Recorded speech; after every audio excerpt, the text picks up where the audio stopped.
Hello there and welcome to this preprocessor video.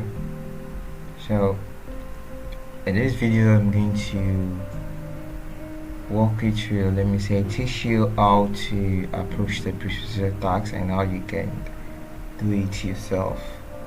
So just as I've always said in my previous videos, you need to go through these resources. Once you go through, so I'm not going to explain preprocess. I'm just going to head over to the tags and do the tags for you to see how it's done.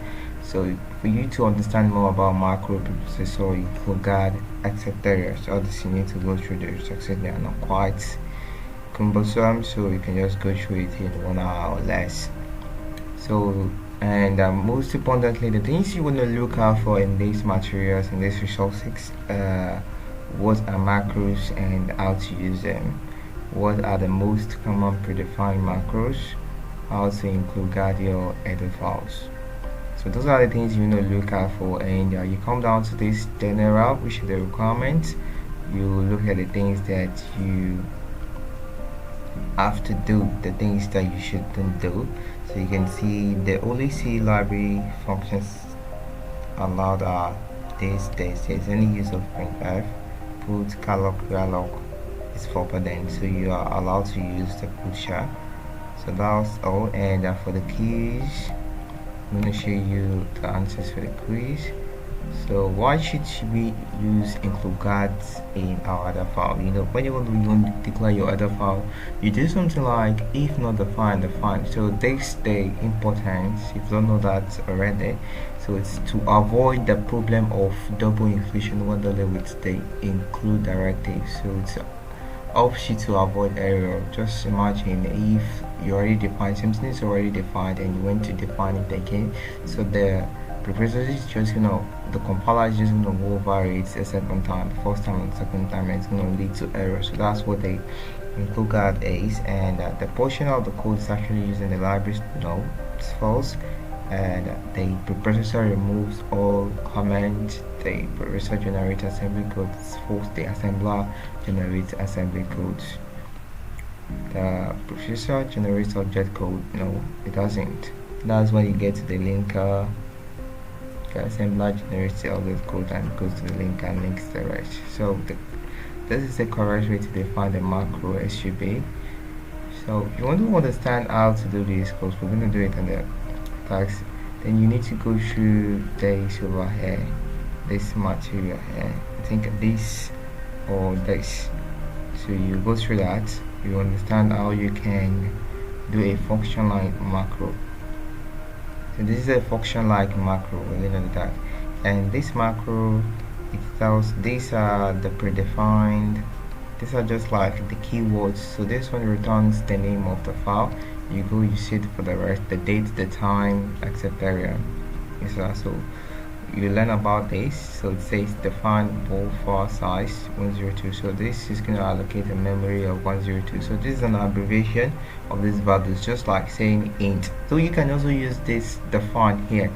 You can use this preprocessor directive to, you can use it to declare a constant variable. So this is just the variable name, just say this is your data type, the variable name, and this is the value. So but for the define, these are its work, that's the syntax. So this malloc is gonna allocate this memory, and the option that runs only the preprocessor is this. I think we've done that earlier in the Hello World project. So now look at this. You see, you already defined this both size, which is 1020, and you have defined depth size, which is this both size, which means table size is 1020. Remember, you already defined this both size, and you come down here, you undefine this both size, and that means both size is no longer 1020. Remember, you can just go ahead and just define it again. It's a constant, it's gonna give you error. So once you undefine it, then it means there's nothing there. Then you now define it again 37, which still means this table size say 1 equals to 37. So the output of this is going to be 1. So let me explain how this works. So you can see this here says I should define int as a character. So it means anywhere you see int, the size is going to be character, which is 1. So that's what you're seeing here. Instead of this int is just an abbreviation for character here. So that's why the size is going to be 1. And coming down there, you say, I think if you run this kind of code, I don't know what you're gonna get, but I think this is just the proper way this is done. Okay, so what's the next thing? Alright, I'm sure you should know how to do this. This is a macro, and the preprocessor links are code. No, the link and the loader does that. Alright, so yeah, to tax 0. So this a very simple program, and if you observe, so let me just read this. So it creates a header file that defines a macro named size as an abbreviation for the token 1024. So I think this is already here. Something similar to that have been done there. So that's it, something like this. You are asked to do something like this, but so this both sides just going to be both sides alone, just going to be, so this both sides is going to be both sides alone. So that's how you're going to approach that, and I'm going to do that in a minute. So, and if you observe something, if you check this test file, you can see this include and include was done twice. This is to check whether your other file will handle the error of double inclusion. So I'm going to show you how you can do that now. Alright, so the file we're going to do this, okay, the directory is this. I'm just going to copy this and go to my Tamius.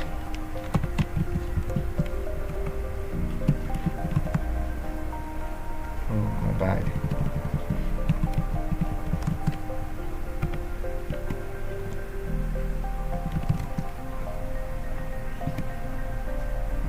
Okay, so we have that already, and the next thing I'm going to do is this. So the macro is size, which is size 1024. So we're just going to add over to this, and just going to do vi, and generate if not defined. Then you can just give it any name you want. Size underscore header and define. You can give it any name you want, but I just feel like this is okay for me. So then you come down there and you define the size. Then you give this the abbreviation, then you give it the value is 1024. Then you come down and you do your end if.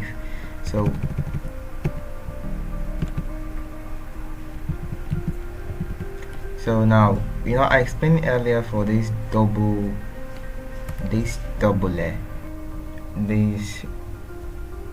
include that was done twice. So once you do the first include, it's gonna go through that file and it's already defined there, and once you do the second one, it's gonna go through that file again and not go there.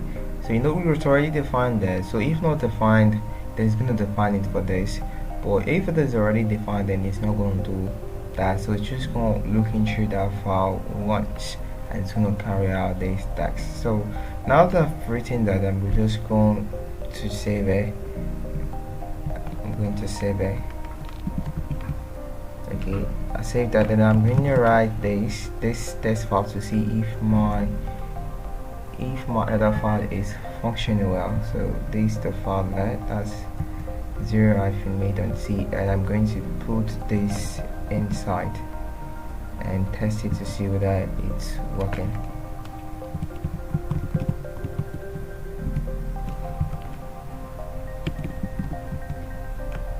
So I already have this and I have this. I'm just going to do LSV to see. So I have this and this the file. So I'm just going to copy this, this to compile the program and run it to see if I'm going to get this answer right there, to see whether I'm going to get 1 1 2 2.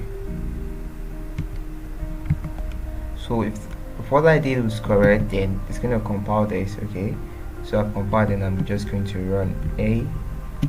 So you see I got 1 1 2 2, just exactly what was contained in this program here. You can see we have ./a, and it gave 1 1 2 2. So that's for the first task, and let's go to the second one, which is pi. So basically you just do this the way you did the previous one. The way you did this, that's how you're going to do this. The only thing different is you're just going to change that size to p high, and you're going to assign this value to p high. So let's just get that done quickly. So the name of the file is -p high.h. Okay,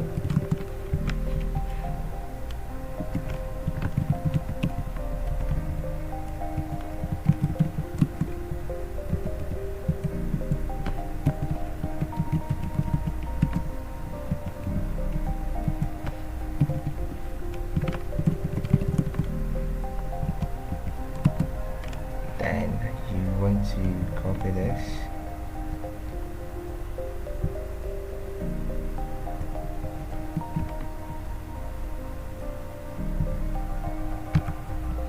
Then you're going to end the include that, and if you're going to end the conditional statement, then you save it. Then you do the vi one hyphen main. Let's see. So this is the test file. This is the test file. This vi one hyphen main.c.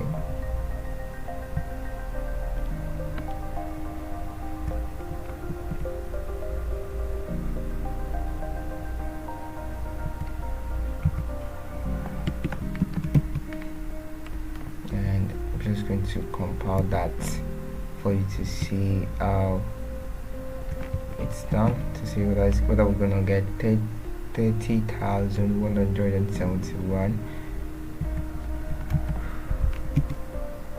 Okay, it's compiled. Then I'm just gonna run b.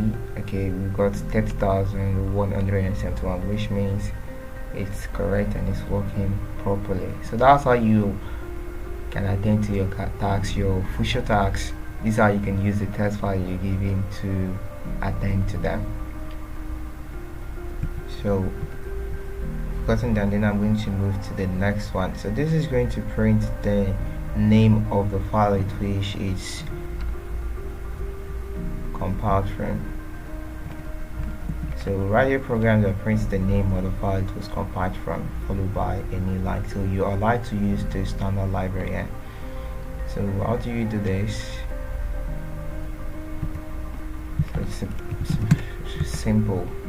To do this is simple. So you're just gonna do your normal standard library stuff.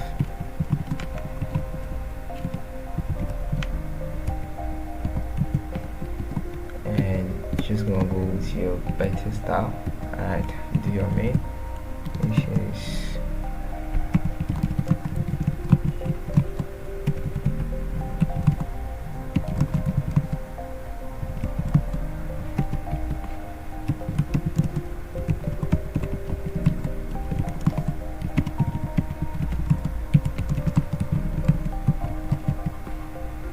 and you need to write your return statement, which is return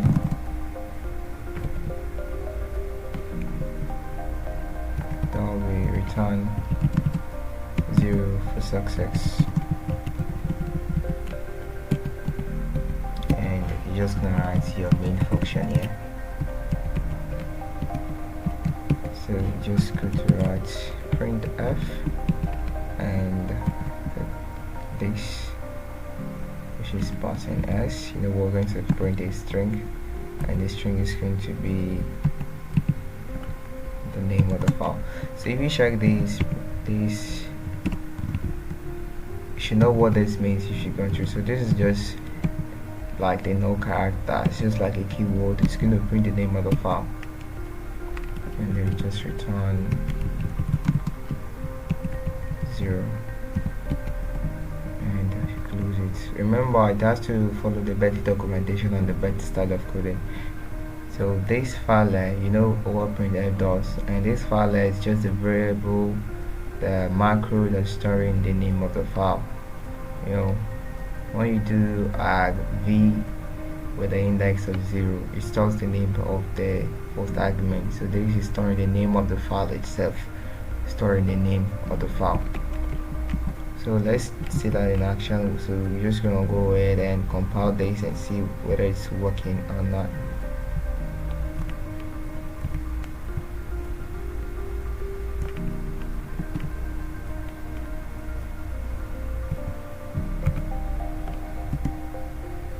Alright, it's compiled, so we're going to do this. Alright, you can see it's compiled the name of this. And if you want to try the other commands, if you want to try it out, just create this and you copy this to this. You can run this command. It's just going to create another file of this, and once you run this, then it's going to give you the new name that you just assigned to it.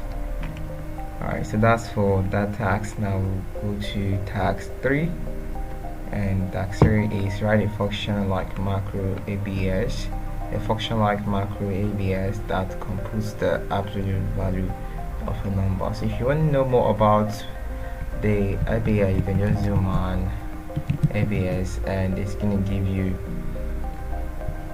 a full detail. It's going to give you some information about ABS and what it does, how it returns the absolute value of a number. So I'm just going to add over to the task, and you copy this, the name of the file, that's the header file, and you do this. So as usual, you know, which is the if not defined, then you write your macro. So I'm just going to give it this name, function macro.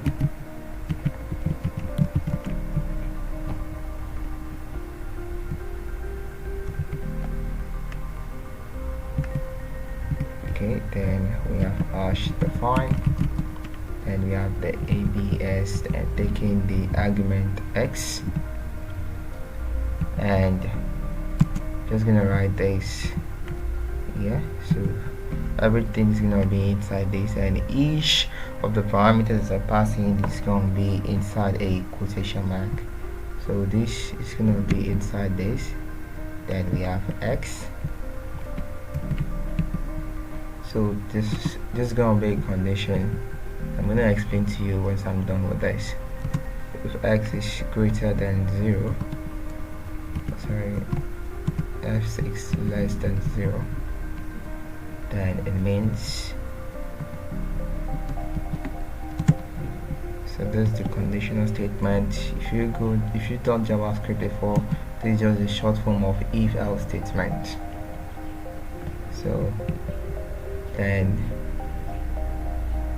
if x is less than 0, then we're gonna have the command over here, which is gonna be minus, or let's just go with x first, multiply by minus 1, then close it, and we have this alright, fine. I think I still need to put it inside one more bracket to wrap everything inside the bracket.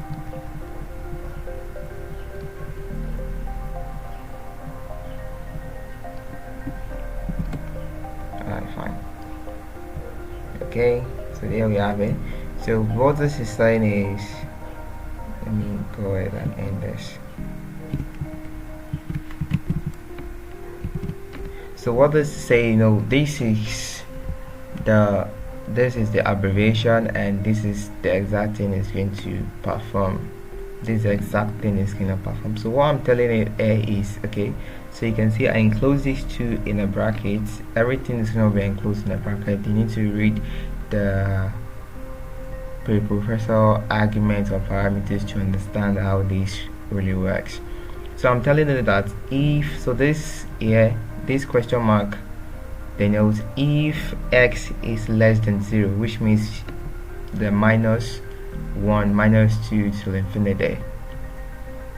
If x is equals to any of that, then what I want you to do is multiply x with minus 1, which means convert it to a positive number. That's the absolute value of the number. So this, the if this is equals to this, then do this, else, so this is else, do this. That means if x is a positive number, which means it doesn't have any symbol in front of it, then I want you to just give me x, just give me x. But if x is less than 0, then I want you to multiply with minus 1, then return this to me. Do you get it? If you don't get it, you can just watch the video again to understand the explanation.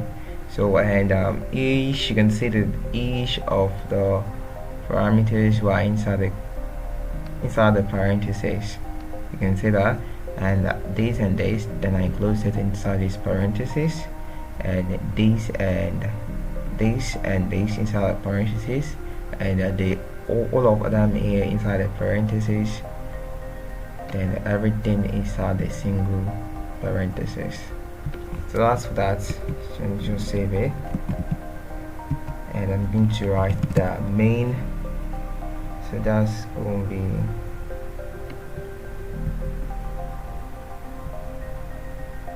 okay, the 3 hyphen main dot c.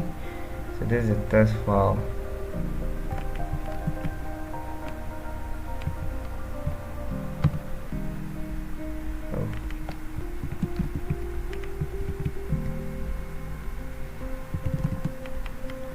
vi 3 hyphen dot c. Okay, so I'm just going to head over to compile it to see if it's going to work.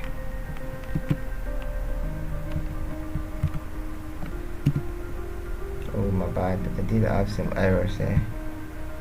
Okay, so I'm just going to go correct these errors. So I'm just going to go over to correct this error. I think I used too much parentheses there.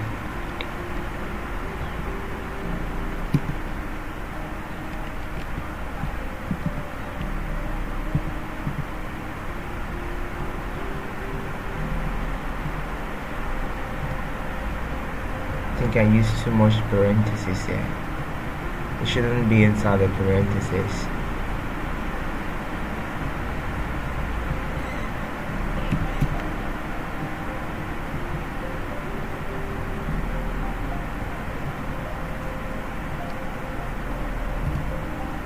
Okay, so I think it should work now. It should work now. Alright, it should work now.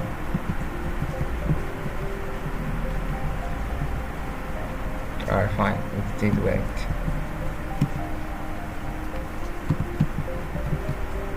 Alright, so you can see it gave me the right answer.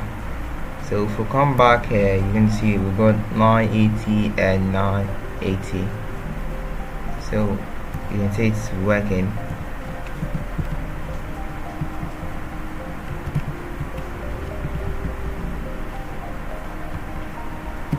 So you can see that 980, 980 is working. So I'm just going to do card for you to see what is inside there, so you don't get confused. Alright, so this is it. This is the if x is less than 0, then I want you to do this, else I want you to do this. So that's for that. Now to the next task, which is probably the last one, the sum. So this is pretty easy and straightforward. So all you want to do here, just like we've done this absolute function. So what you want to do here is, let me define this.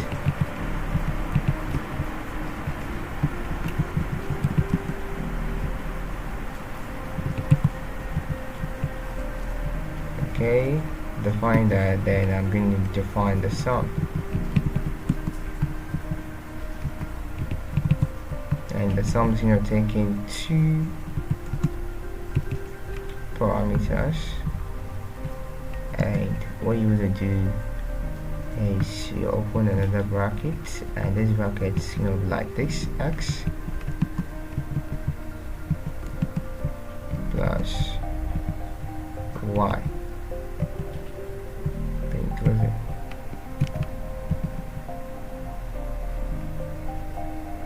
So this is how you're going to do this. You can see it's pretty straightforward. You don't need to overthink it. This takes in two parameters, and it adds the two parameters together. So let's just go ahead and write the main.c file, which is the tester file, to see if all data is correct.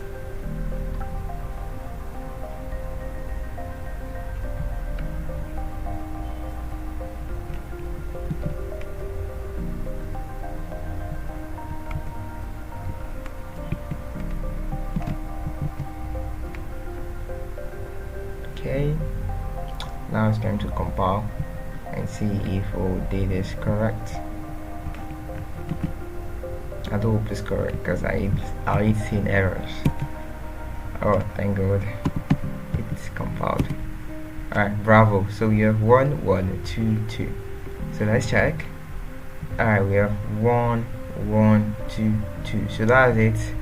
That's basically how you're going to attain the preprocessor task. It's quite easy and straightforward, so you don't have to figure it out. You don't have, just go through these materials over here. If you don't understand anything that I've not explained in the video, because earlier in the video I told you to go through, it's very essential and mandatory you go through these resources for you to understand what preprocessor really is all about. And this include guard, this predefined, and this common predefined rules. You can see those are the things that are very essential for you to learn in this project. That's the purpose of this project. You can see what are macros and how to use them. So what are macros? Macro arguments, this, and common predefined macros. What are the most common? Yeah, you go through this, you go through this, you go through this, and you go through the rest. So let me check for the Betty documentation and Betty style of coding to see if everything is working. Alright, so let's check this. Betty, oh, I do have a lot of errors there. Okay, but I think that's not just the file I need a Betty documentation for. Okay. Alright, I think I need to do something here so that I'll know whether it's compliant, because I'm getting a lot of errors and I can't keep track of everything. So I'm just going to remove the things that are not in there to a separate folder.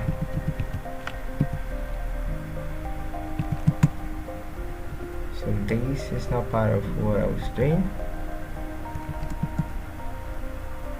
and this.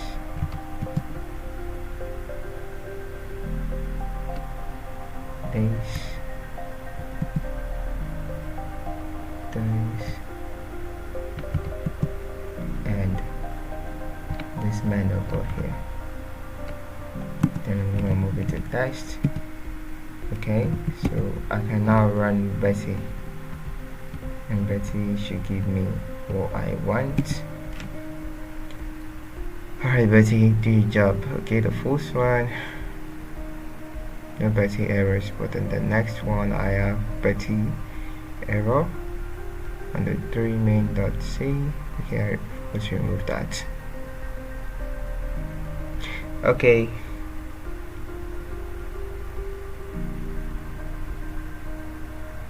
so you can see the first file there, nothing is wrong with it. The second one, nothing. And this main.c, I do have some YouTube error with that, which is the main. It should be main.void.